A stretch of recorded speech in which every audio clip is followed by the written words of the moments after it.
Hey everybody, it's July 22nd. I'm out here in the market garden spreading out my compost that I made from my chickens here. I made my compost from all of my chicken bedding. Out in here I throw out all my kitchen waste, dead or excess vegetables or plants. I added compost to these beans a couple weeks ago, but now I've composted all the vines and the trees, all of my new tomatoes here, composted, everything that I basically can that's in the ground here. So what I'm gonna do is come back in and just kind of spread this compost out with my hands and smooth it out. I'll come in here and just kind of get it flat. There's the drip tape and shake it off and get the drip tape above the compost because I want that water to hit this compost and shoot it down, all the nutrients into the ground.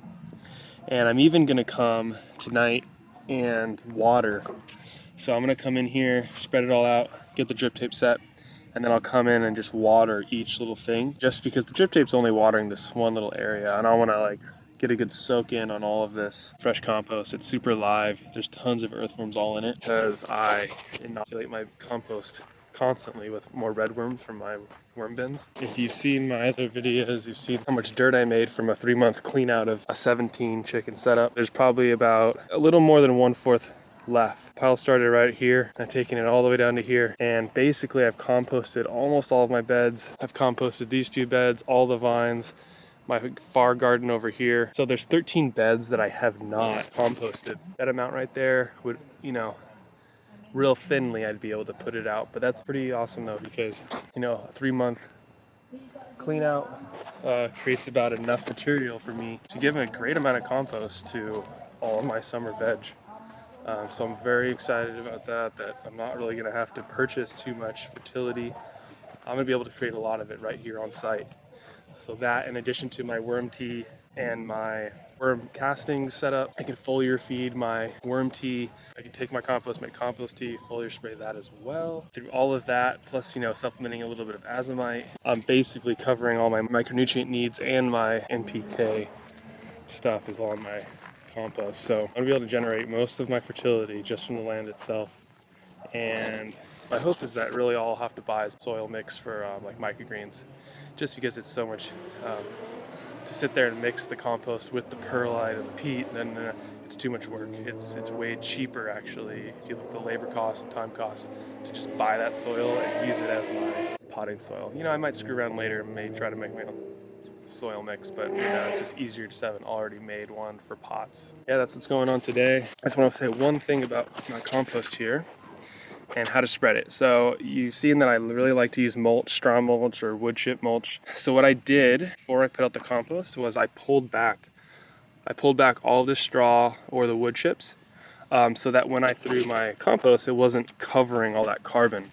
So if I cover all that carbon with this high nitrogen fresh soil, microbes are gonna go to work burning up that carbon. When they burn up that much carbon, they also have to burn up nitrogen.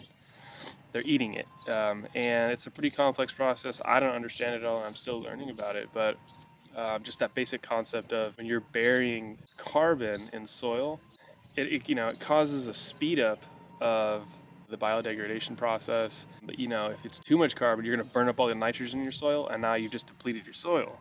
So big mistake. So it's okay. You cover a little bit of carbon. It's nothing in the world. It's fine. People make a big deal about it, but you're good. Don't worry about that. You wouldn't want to cover a pile of mulch with soil or bury a bunch of wood chips. But as long as you pull away, just pull that straw or wood chip away the best you can. I'm just gonna spread it out, get the drip tape, and then now I'll come back, cover it. And now I want to come back and cover this because that's raw soil, that's raw life. All the microorganisms, the fungi, the worms, it'll help protect everything. So you want to get that covered. Yeah, that's my little tip as far as if you're using mulch, you just want to, when you're adding fresh compost, once or twice a year, pull back that mulch, add the soil, cover it back up with mulch, then water it in. Oh, I'll say one more thing, just for the drip lines. The drip lines keep above the compost. So I'll spread this out, and I want my lines to be on top of the compost, but they can be covered by the mulch. And that just helps protect the lines, keeps them cooler, keeps them protected from the sun. And now if I cover this, and that kind of helps keep the lines down.